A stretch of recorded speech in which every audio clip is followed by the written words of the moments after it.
I'm George Nelson. I spoke to you guys yesterday afternoon. I manage the Technology Demonstration Office for ISS. And I'm going to talk to you about different ways to get on board and continue the lead-in that I gave yesterday about trying to get exploration technologies to ISS and have them demonstrated there in order to enable whatever our next missions might be. Like most complex organizations, we have a stated mission, and ours includes enabling technology research and those future exploration missions beyond low Earth orbit. And to execute those aspects of the mission, we allowed the space station to be used as a test bed. And so not just the standard payload spots, although I'll talk a little bit about how much easier it is to use the ISS as it was designed to be used, but also even when you want to or require integration into the current systems in order to increase their state-of-the-art and mature them, similar to what you heard Robin Carrasquillo mention yesterday afternoon in her talk on ECLSS. So we have a lot of locations, external and internal. I'll talk about the external ones first, where your demonstration can be conducted. And in that way, you have direct access and exposure to the low Earth orbit environment. We can get you with the viewing of your choice for the most part. We have multiple platforms that you've heard several times already today. We have the Express Logistics Carriage, your ELC. So we have 4 of those that are aligned on the truss, which can give you exposure in any direction that you want. Zenith viewing, Earth nadir viewing, RAM or Wake. Outside of the Japanese module, they have the exposed facility, which is unique in that you could choose RAM or Wake, and you could also simultaneously get nadir and Zenith viewing for field of view that you might require. And then we also have access to locations on the starboard side of the Columbus module, and we'll be putting some NASA experiments out there, some of which you just heard from Boltz's discussion. Rapid scat, I think, is one of the last ones that go up there. So the next slide is a video. It goes a little quick, so I'll give you a primer for it. We'll just go through and look sort of dynamically at where all those locations that I just described are. So those are the 4 ELCs that we were talking about, and we're coming around to look at the nadir part of it. There's the GEM airlock, out which you can pass pressurized flown volume, and there's the GEM EF. You might want to put one of those, put a payload on there that flew up on the HTV. The Columbus module has that exposed facility as well there. The airlock that I mentioned is a really great resource for us because we're able to sue Microsoft. And right, we'll see. So the GEM airlock allows us to fly up payloads that don't require. I'll let you look at the video. That don't require mounting to a FRAM standard interface, which is typically reserved for a larger payload that needs to go outside. You can fly stuff up in the pressurized volume, which is an easier real estate to acquire for us to give you, and then pass it out through the airlock and deploy it, or even install it where it needs to go. So depending on what your needs are, that's going to typically happen. Was that last picture looking straight down to the Earth? That picture was looking straight up from the Earth. That was the bottom. So I won't show that video to you again. You're just demonstrating why Linux is now the operating system of choice on the payload network. All right. Now, I'll see if I can just start it on the following slide. It'll be all right. Wonderfully, I have one more video to crash the system.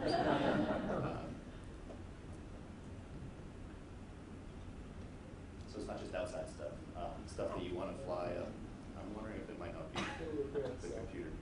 But what if I just, yeah. All right, we're going to test all of your vision.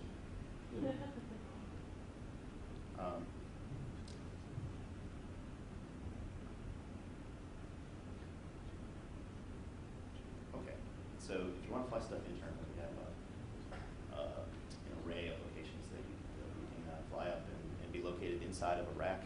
You can end up flying and being mounted outside of the rack. You can be conducted free-floating, like a lot of the spheres experiments that you've seen. You can be somewhere in between there, like the Robonaut. It's fixed right now. It's going to get mobile pretty soon. A lot of different options that you have there.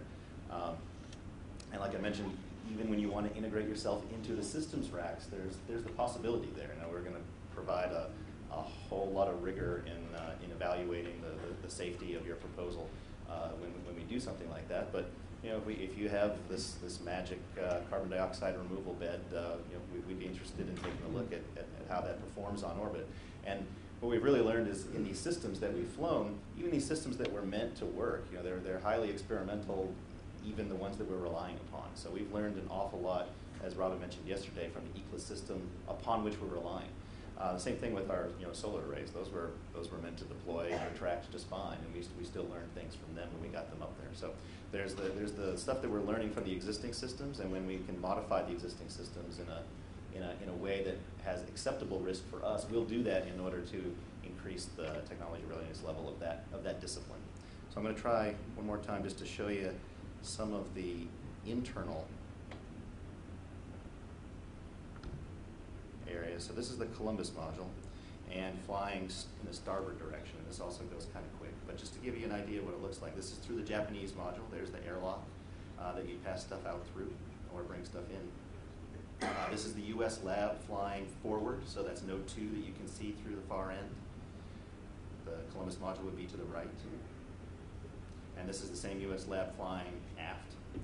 That's node 1 through there. Robotics workstation on the right. The Seadra carbon dioxide removal settings down at the bottom. The 2 TCS pumps are on the right and the left.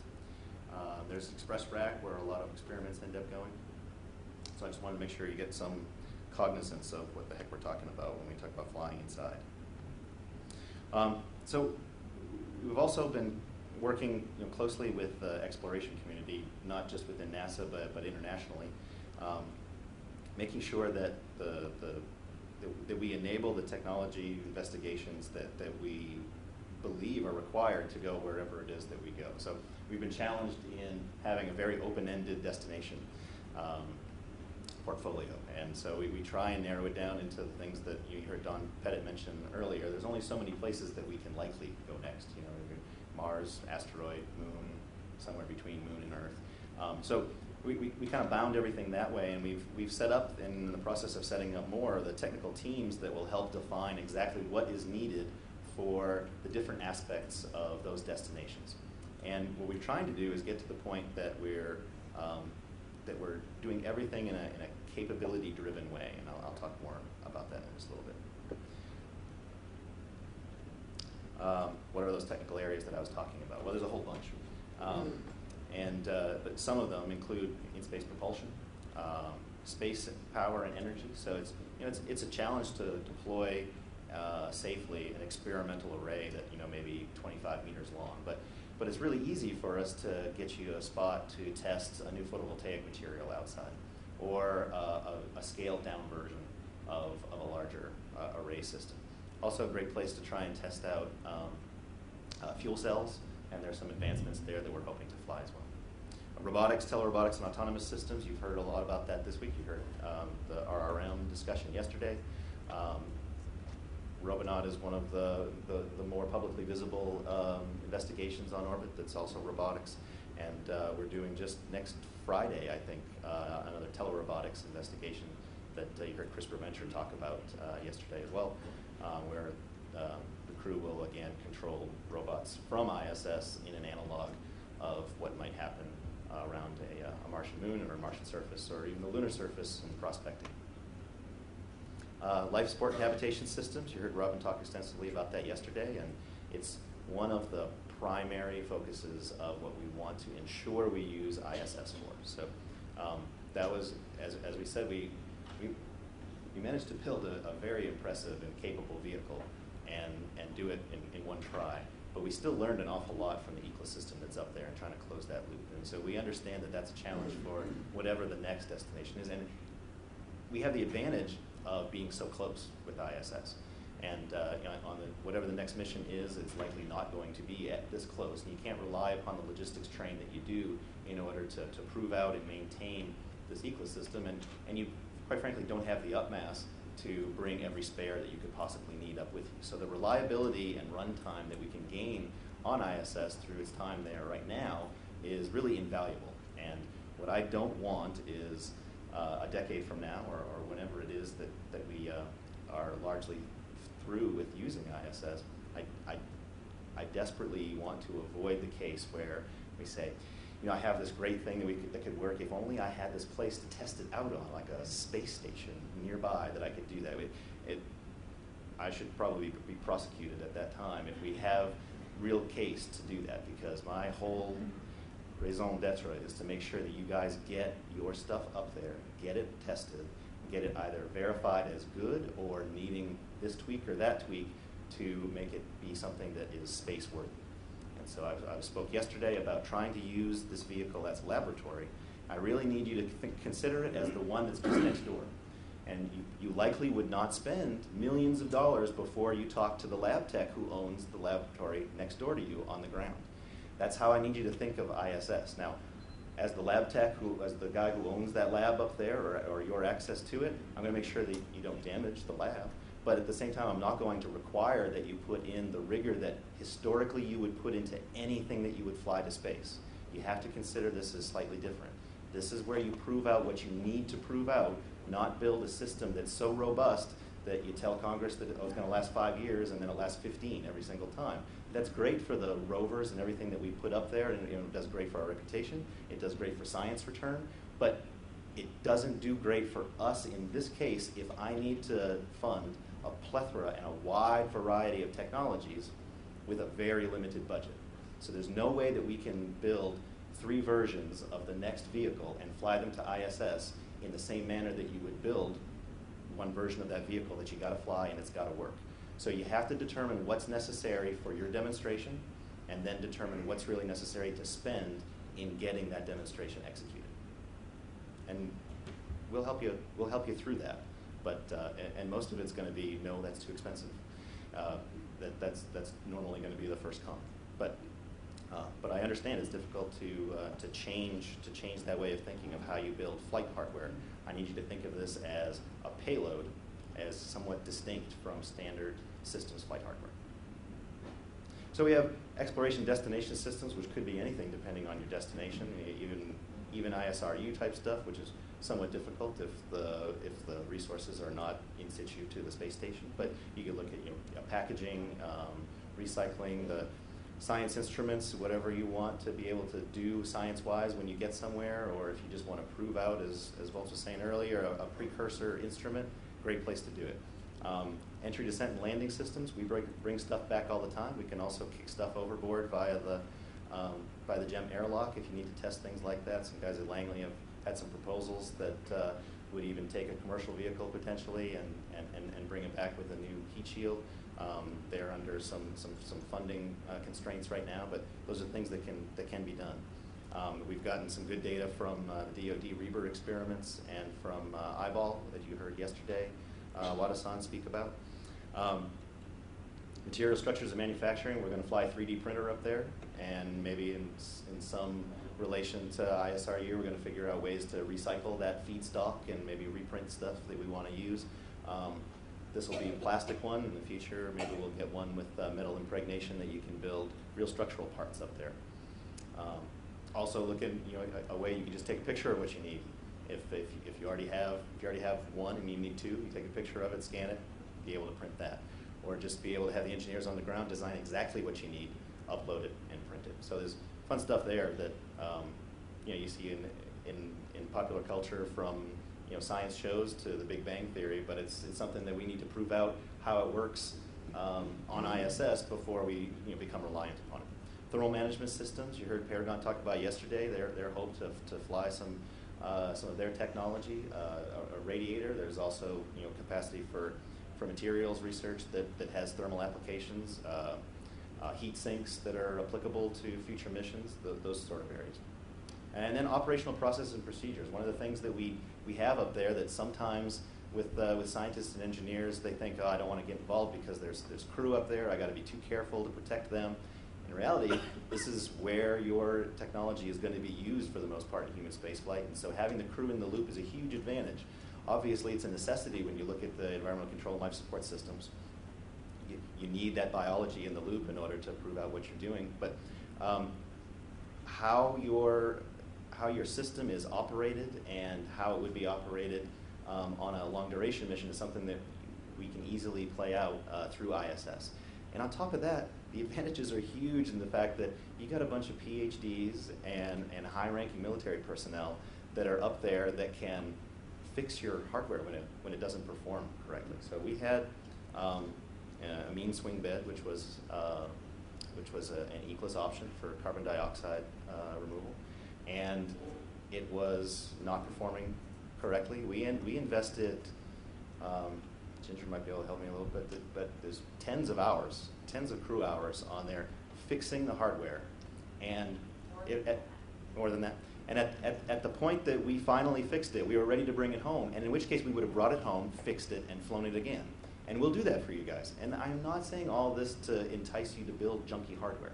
I'm trying to tell you that that is the flexibility that this platform allows. So you can fly it up there. We got crew who'll fix it if it's not working right.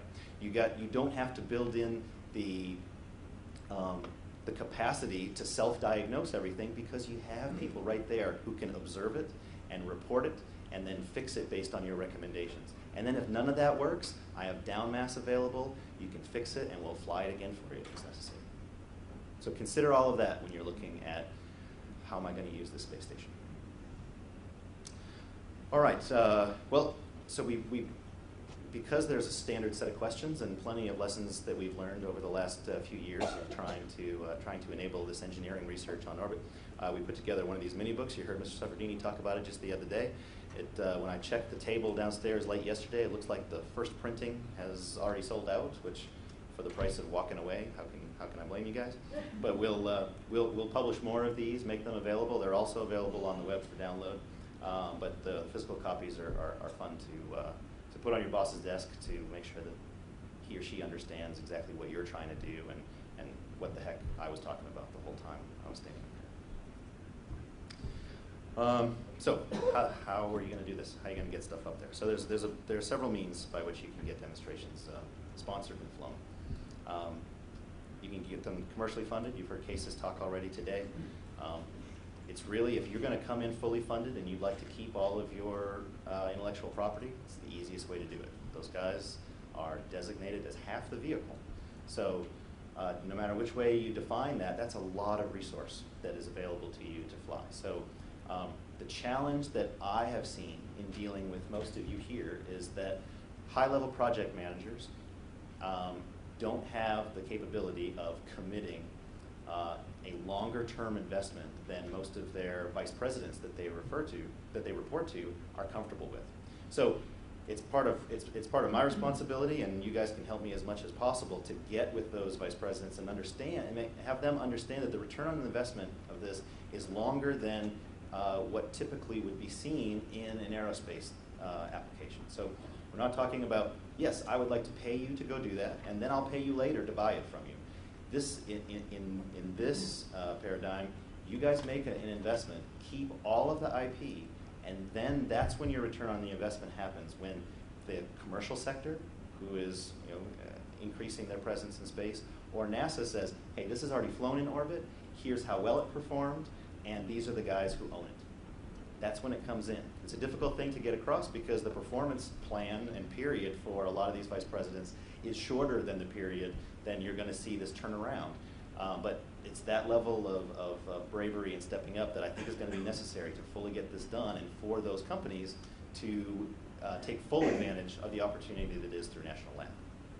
What if you're not a big company with vice presidents that you got to convince in boardrooms? Well, the SBIR process has been really good for us. Through the SBIR, you can get selected. We can get you through a phase 2 and then turn you on in a phase 3 automatically with good performance and get you flown. And that's in fact how we're flying the 3D printer to orbit, is through the SBIR. I try my best to make sure that the agency itself is integrated when it comes to technology. So we have a whole directorate at headquarters, STMD, Space Technology Mission Directorate. You'll hear Tibor Ballin talk just after this, and Dr. Ballin represents the game-changing half of that directorate, which is the lower TRL stuff.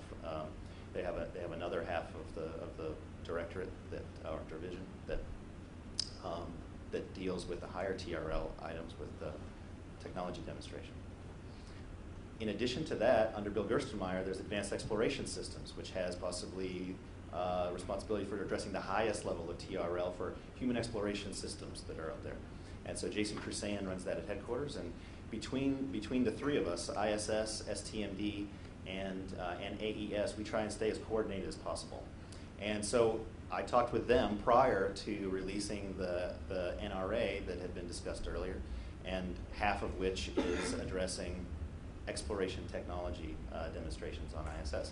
So when you guys go through the process of applying or proposing to the NRA, understand that one of the first things that we do after receiving it is make sure that people, the correct people in AES and STMD are cognizant of the proposal, that they provide the correct reviewers for me to allow the best possible review and recommendations of what's being proposed, and so that the agency is aware of what the left hand is doing when the right hand is granting a proposal. So I want to make sure that you guys understand how that works, that while there are distinct entities within the agency, we're doing our best to make sure that they're integrated as how we're executing things. And you can see that NRA and Inspires, like has been mentioned a few times today already. I think I've really addressed everything that's here. I want to make sure that we get the systems that we are going to rely upon later demonstrated on ISS to the point that we can make both time and economic assumptions of how much it's going to cost and how long it's going to take that next mission to be executed. I think that's going to be critical for us to be able to ever go anywhere. And if we're going to spend, the cumulative billions of dollars on this program, it's going to be criminal if we don't manage to use it for what we know it's good for. So it's an outstanding platform for science, and you've heard a lot about that this week. But the fact that we're looking at a HEO platform, a human exploration, a human space flight platform that can prove out all the things that you need to make another human space flight endeavor out somewhere really puts you in a great position to buy down risk, which necessarily buys down cost, which can also increase your likelihood of being able to accomplish this within a political cycle that is presenting itself as being more and more necessary for us to get done what we need to get done. So concluding, we got a bunch of places up there to accommodate a lot of things, and we're hoping to hear from you on how you might be able to address a lot of these gaps. We're also, I didn't quite mention, using those technical teams that we're standing up to define exactly what we're trying to do, and we'll make that as public as possible so that people can understand here's a gap that they're trying to fill that I think I can fill better, and so that you understand what you're applying and to how you could fit into the grand scheme of things. Don't hesitate to call me. So you know who I am now. Dave Horniak is in the back of the room. He chaired one of the sessions yesterday. He's one of the more talented guys in the agency who can help you figure out how to get your thing done at the appropriate cost in the appropriate time. Al Holt has more time with the agency than I have on this planet, and he is very capable of being able to help you figure out how to get through whatever wickets you need to get through with your own company and with this agency to get the best work done and up in Leo. So this is how to contact me. It's right down the hall from Dave and Al, and I'm here right now if you have any further questions on what I've been rambling about for the last half hour.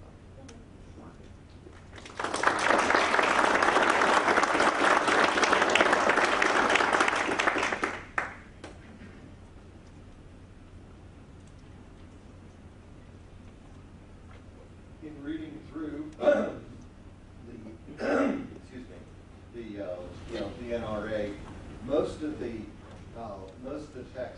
basically appears to be looking for a proposal that's effectively ready to fund, ready to launch. Now, from a small business perspective, going through and investing some number of man-years of work into that proposal before we know whether or not there's even an interest is a challenge. Yeah. Al Holt had mentioned that that there's an addendum to that for a white paper approach for submittal. Could you expand on that? Sure. What you're looking on that? No, it's a good thing that I want to make sure everyone understands. So when we released the NRA and we had those discussions with STMD and AES, there was reservation as to, okay, there had been a series of calls that had come up from the agency that had ended up with no ability to fund and no award made. And people had made significant efforts, both big and small companies, to put proposals into that. So I wanted to make sure that we did exactly what you were talking about by enabling somebody to understand what was or wasn't of interest prior to putting in significant effort. So the way that the NRA is structured is the next deadline is August 15th, I believe, for a white paper. I think we put a limit, we say no more than 6 pages. So we're trying to make it so that you can propose something in a very limited fashion. We then circulate it amongst the experts in that technical area and provide you feedback that includes whether there's going to be a likelihood of funding.